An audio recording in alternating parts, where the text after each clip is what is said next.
Welcome to the Costa Property Podcast, the podcast that turns your dreams of owning a piece of paradise on the Costa del Sol into reality. I'm Warner Laurie, and I'm joined by my co-host and wives, Sandra Laurie. Join us as we embark on navigating the ins and outs of real estate and relocation to this beautiful region. We're not just about market trends, we're about sharing real-life experiences.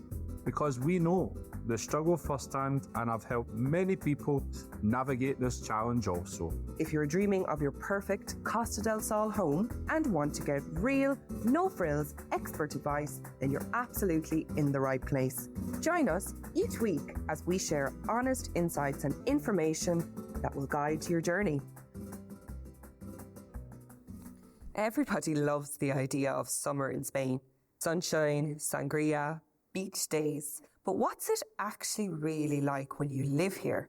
And how do we survive the hottest months of the year when August rolls around and it feels like the whole of Europe is on holiday in the Costa del Sol? Today we're sharing exactly what we get up to over the summer months, the best things to do in Benalmádena, some local tips for families, solo travellers, couples, and a few real-life insights you won't hear in the tourist guides. So do you want more insider tips, local resources, and a behind-the-scenes look at what life is really like here on the Costa del Sol? Then sign up for our monthly newsletter, the Costa Property Digest. The link's in the show notes, or head on to the WL Costa Properties website, where you can find all the information that you need. Good morning, Warner. Good morning, Sandra. We're recording in the middle of summer, and we're going to talk about summer and what it's really like through the course of this episode. But right now, it's hot. It is very hot and very humid. Yeah, everybody has this wonderful idea of summers here on the Costa del Sol, and they are amazing. Let's be honest, life is incredible here in summer. But I think it's important to be really honest about what to expect in summertime too. So that's what we're going to do in today's episode. We're going to really lift the lid on being honest, what's it like in summer, and really give people an insight. August is roasting. Beaches are absolutely packed. Right now, we're into the mid 30 degrees. It can be a little bit difficult, I think, when you go from the kind of spring months right into the summer. And I always find once the kids finish their fin de corso, once they finish the end of year term dance, it's almost like somebody like goes whoop on the thermometer and the temperatures just go through the roof and everything just feels a little bit tougher, I think, doesn't it? Like going about your daily business, routines, work, they feel a little bit tougher. And I don't know about you, Warner, but like I feel like when I get up in the morning, in summertime, I definitely get up a little bit earlier. I like to try to get a little bit of exercise in, have a good breakfast. And then I work pretty well up until about 1:30, 2 o'clock. But by like 2 o'clock, I can feel the impact of the heat on my brain. What about you? What's your experience? Yeah, no, exactly. And you want to get up earlier because it's so hot during the night. You just want to go out and feel the fresh air. And so I totally agree. You have to really change your schedule to fit the summer months. So that means getting up early, having your morning swim, or going for your morning walk. And then after that, try and get your business done by 1:30, because after that it's unbearable. So you really need to change that. And I think everybody's kind of on the same page as well. By 2 o'clock, the phone just cancels out. And I guess that's why you have the siesta, right? So siesta is exactly for that purpose. It is to take a break during that high heat point, during the middle of the day when just going about your business is genuinely difficult. That's why you have the siesta up until 5 p.m. and then life resumes. And I think in our business, we really notice that. So we notice over the summer months, there's definitely a change in pattern. So we're busy up until 2 p.m. Then we absolutely notice that the world shuts down for siesta. Things are slowing down. As you say, very little calls to the mobile phone, very little activity. And then things start to accelerate again in the evening. So this time of year, we see a lot more requests for people viewing properties later into the nighttime when things have calmed down, which I totally get, right? Because nobody wants to be walking around viewing a property. Maybe the property doesn't have air conditioning. Maybe the property is really hot in the middle of intensive heat. So I totally understand why that happens. But summer is great. We definitely notice a change in rhythm. I would say there's two types of rhythms. So there's the rhythm of the amount of people increases in the area, obviously, because you have tourist season, people coming on their holidays. But I think there's a widely accepted fact that the rhythm changes over summer because the pace of life changes. So people are trying to juggle life, work, family commitments, normal life in this intense heat. So it's accepted to slow down a pace over July and August. And it's quite normal that if you're going to your local bank or you're going to your lawyer or your accountant, it's quite normal that you may get an out of office from somebody that's out of office for the full month of August. That's widely accepted. People value their time off over summer, and it is related to the climate, and it's just accepted, right? Absolutely. Working in this heat, it really drains you. The staff, they take their time off. People in the office, they take their time off. So everything slows down. But yeah, absolutely, totally understand it because it so drains you. By 2 o'clock, we're just dead. Yeah, it's time then to reset a little bit and go back to it again in the evening. But then you work a little bit later in the evening when things have cooled down to be able to fit all the pieces of the puzzle into place. But we always say to our clients, look, don't even think about coming and touring properties in August. It's too hot. People are using the properties themselves. If sales and transactions are going ahead, they're taking longer because we have to accept that the public administration is on holidays. So I think if you are thinking about your own property journey, your own property tour, your own property purchase, it's good to set the expectation. I'm not going to come out in August. And I always think it's useful to point that out. We've started out talking about the heat and the negative things about it. But there is some incredible things that summers bring here in Spain as well. And there's a lot of magic that happens over the summer period. For me, this starts when the kids have their end of school shows. We can expect that the last week in June that you will be invited to your child's school, whether they're in the public or the private school system. And they will have spent time practicing and preparing a dance, song, show, usually in with a theme, to perform for the parents. And I cry every year at this show. Even this year, my daughter Abigail, when she was doing her dance, she actually spotted me from the stage crying behind my sunglasses. And she was like, after her performance, Mom, did you have a little cry again?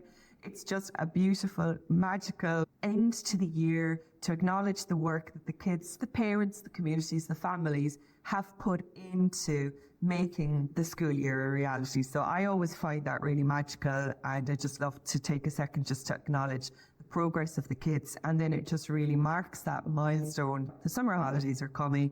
There's going to be a pace change for the family. We're going to aim to slow down a little bit, enjoy the summer months together as best we can in the intensive heat, and the kids can relax and enjoy their summer holidays too, because they've worked hard all year. So I personally love that. And then that naturally leads straight into feria season. In Benalmádena, the summer feria takes place in the last week of June, around the time of San Juan. The kids go straight from finishing their holidays straight into the Benalmádena feria. And they love that because feria for them is all about visiting the local attractions, visiting the fairgrounds, them getting to go and enjoy the fairgrounds and spend some time with their friends. And for them, it really signals excitement and the arrival of summer. Yeah, and then you get, when you go to the feria, you get them all coming out in their traditional dresses. So it's really culture. Every year, these rides are getting scarier. I don't know if it's because I'm getting older, but every year, I was like, can we go on this? Can we go on that? So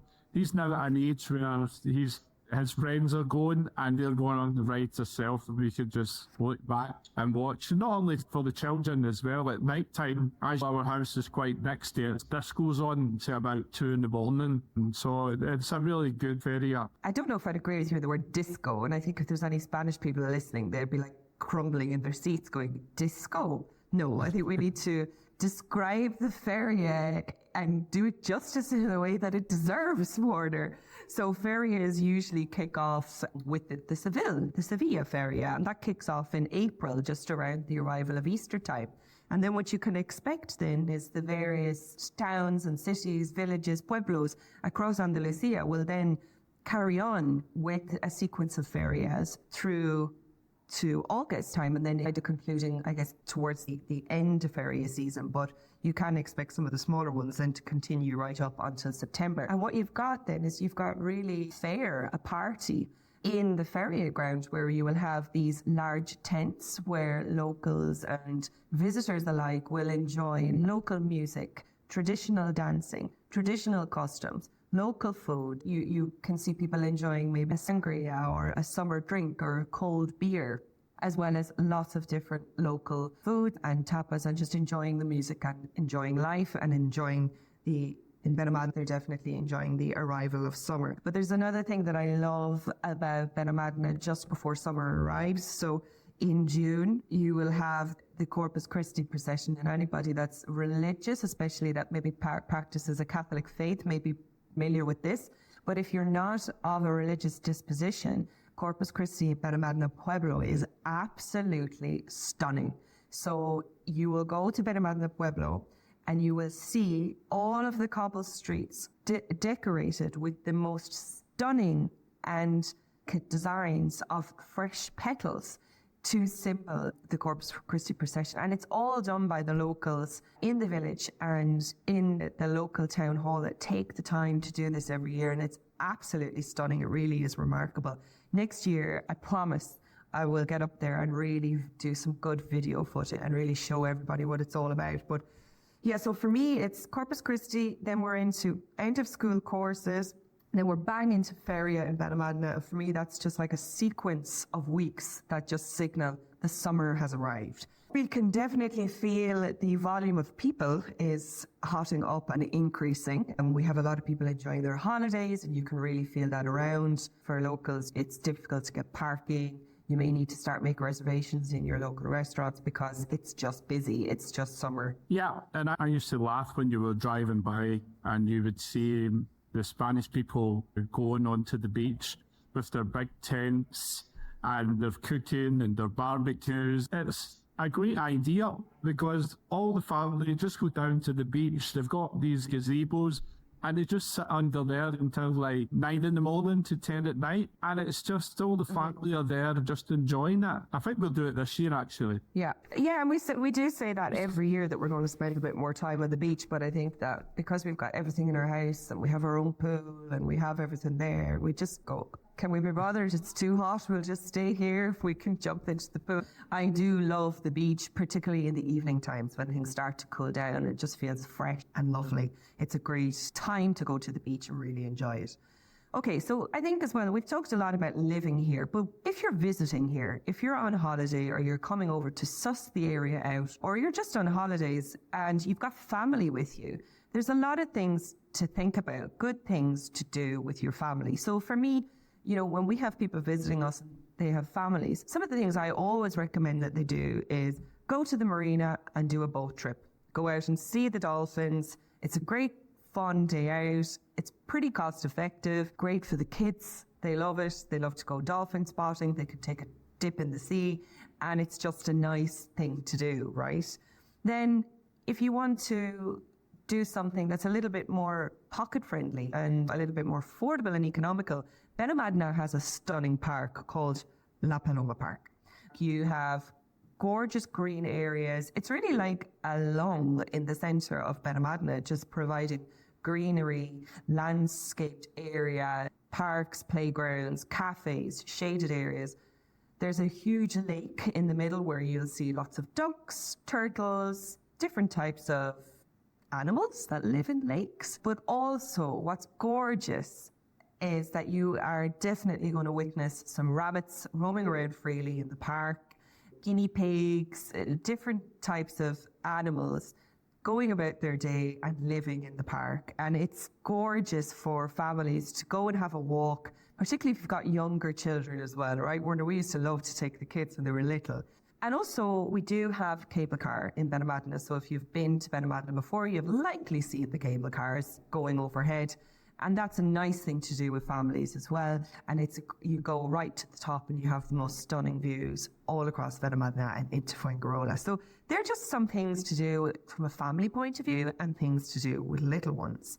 You know, you're not short of ice cream shops. Everywhere you go, you'll find a good ice cream shop to sit and cool down, particularly if you've got kiddies and small ones with you. It's likely that they're going to want to stop to cool down and chill out. In terms of tips, you really need to think about keeping them cool, and you really need to time your activities around the hot times of the day. I think it's really important. So go out and do your activities with the kids in the morning before it gets too hot, and then go back out in the afternoon from 5 o'clock onwards when things also start to cool down. Try to keep them out of that intense heat in the middle of the day. Sit in the shade or make sure that they're close to a swimming pool so they can jump in and out and stay cool. And remember to stay hydrated. And always use the siesta because the siesta gives you the energy. Yeah, I totally agree. If you're not traveling as well with kids and you're maybe a solo traveler or you're traveling in a small group or in a couple, you might want to do some exploring. So you might want to come away from the coastlines where things will be a little bit busy. And I would recommend that if you don't mind exploring in the heat, start to visit some of the pueblos like Mijas Pueblo. Then if you want to go a little bit further afield, go to my personal favorite, which is Ronda. Check out Nurka and the caves there. Absolutely perfect. In Nurka and the caves, you can expect to do, you find a lot of water sports, kayaking, hiring out canoes and kayaks so that you can actually explore the caves in the water. It's really, really beautiful. There are really, really lots to do. You can also go to the lakes inland and enjoy that more inland day out. Yeah, like pop to Lake Isnahar, for example. There's really a lot to do. And also strolls on the marina, lots of different coffee shops to sit and enjoy and watch the world go by, especially in Arroyo de la Miel. Yeah, totally. It has something for everyone. And Arroyo's really nice. After that, you go there about 6 o'clock, 7 o'clock, with all the different restaurants opening up. Really nice steakhouses there. Or get on the train, take a train into Fuengirola, or go into Malaga Centre and have a walk around and just enjoy the Costa del Sol. Absolutely. I think as well, be prepared to stay up later, eat later, spread your activities across cooler parts of the day. That's going to be really important for you, like spreading your activity across the cooler parts of the day, also so that you don't feel that you're missing out. And definitely in Benalmádena and the Costa del Sol, you won't feel that you're missing out because really locals are not really starting their afternoon or evening activities until later in the day. And it's quite normal to go to a restaurant and start to ask for a table and order some food 9 p.m., 9:30 p.m. when things start to cool down. So it's important to think about that as well in terms of what do you want your day to look like. Survival tips. I think that we've talked a lot about this. Embrace the siesta hours. Follow that pattern. Nobody's working at 2 p.m. in August. You won't find a bank open after 2 p.m. anyway. You're definitely not going to find it in August. So just familiarize yourself with siesta hours. I think as well, like, this is totally off topic, but I always feel really sorry for the dogs this time of year and the animals because the pavements are really, really hot. Yeah, and if you're going to walk or anything, just make sure you've got lots of water. Walking in that heat can really drain you, so always make sure that you're well hydrated. Absolutely. You love to use your moped this time of year, like you don't use the car, right? And I think that's because it's just so much easier for you to get to appointments and make sure that you get parking. You can zip in and out of everywhere. And that's common as well here, isn't it? I see a lot of people switch to their moped this time of year and the car just gets parked up for periods of the day. Yeah, because imagine the car sitting there with the sun beaming on it. It's actually on fire. When you touch that wheel, to jump on the moped and feel the breeze is just amazing. And obviously, you can get parked anywhere. If I wanted to go to the beach, I just put my towel in and go straight there. I'll leave the moped to you. You can just stick with that. I'm not a fan of the moped. I don't have long hair and have that vision of my hair blowing in the wind underneath my helmet. I'll pass on the moped. But back to the car. Oh my God. Be prepared to burn your arse off the hot seats. It Absolutely. is. And you need to get used to burning your arse. So I would say as well, even if you're not living here and you're hiring a car, get those screens, the simple little black covered screens that you put on your windscreen that just keeps the car a little bit cooler for you. Because otherwise, welcome to burdarse.com. It is just really like a hazard. And I was laughing last night when we were driving into the street. Somebody had actually parked their car on the roundabout under the tree. So find shades, find a tree, but make sure you can put your money for the car wash, because the trees, all the bugs, then you've got all this, so you can't win them. Yeah, no, absolutely. But I think, look, we've talked about a lot. People get the gist. Summer is hot. It's busy. If you're coming on holidays, there's lots to do. But you do need a strategy to avoid the heat. It's very important. But in terms of the good stuff, I really appreciate the value summer here. I love the way that life just slows down a pace, and you really get to appreciate, I think, what has been achieved in the first 6 months of the year. And you really just get to celebrate and enjoy some time with the family. And for us, having a young family, yes, the summer holiday periods are long, but there's plenty of summer camps, things to do, activities to register the kids in to keep them busy. That's not an issue. But I just love the fact that we just get to enjoy life together under the sunshine and really enjoy what the Mediterranean lifestyle has to offer. Yeah, absolutely. I totally agree. It's a great time just to, especially in August, take a breather, relax, and enjoy your surroundings, just like everybody else. Do not fight. Yeah, 100%. And look, we've recently launched our YouTube channel where we give a lot more insights into Benalmádena and what it has to offer. So if you're holidaying in the area, if you're visiting the area, if you're trying before you buy, go to our YouTube channel. If you search in WL Costa Properties, it will come up. And go to the Benalmádena area guides and just look at what Benalmádena has to offer from a scenery perspective, what's there, what's going on. And it really gives you a feel for what you can expect going on in the area. It's a great place to holiday in, it's a great place to visit, and it's an even better place to live in. So look, if you want more insider tips, local resources, if you really want a behind the scene look at what life is really like here at the Costa del Sol, sign up for our monthly newsletter. The link is in the show notes, or as always, head to our website, www.wlcostaproperties.net, go to our resources section and you can find everything that you need there. I promise you, the majority of your questions will be answered in the resources section of our website. Thank you for stopping by. We hope you enjoyed today's episode, and ciao for now. Bye-bye. Thank you so much for listening into today's episode on the Costa Property Podcast. Another fantastic episode learning about the highs and lows of relocating to the Costa del Sol from real people who have been through the journey themselves, and of course our wonderful experts. If you have been enjoying the show so far, remember to hit subscribe to the podcast and leave a rating or review. We absolutely love hearing your thoughts. Please send any questions that you would like us to answer on the show to warner@wlcostaproperties.net, or you can pop us a message on our socials, which are in the show notes. Remember, you can also visit the website www.wlcostaproperties.net. See you on the next episode, and bye for now. Bye-bye.